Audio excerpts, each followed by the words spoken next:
হবে ধাক্কা দিলে চোখে দেখতে পাস না? অন্ধ নাকি তুই? চোখ তুলে তুলে নেবো তোর। কি বললি? চোখ তুলে নিবি? আমার পেছনে ফোর্স দেখতে হয়েছে? চোখ তুলে নিবি? চোখ তুলে নিবি?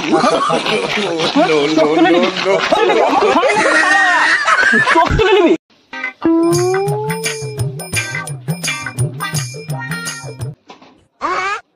বন্ধু কেন বন্ধু? একটা ল্যাংড়া ছেলে পাউস দেখাচ্ছে, 4-5টা ছেলে রয়েছে, আমাকে পাউস দেখাচ্ছে চরম। হ্যাঁ তুই ল্যাংড়া ছেলে তো মারলো।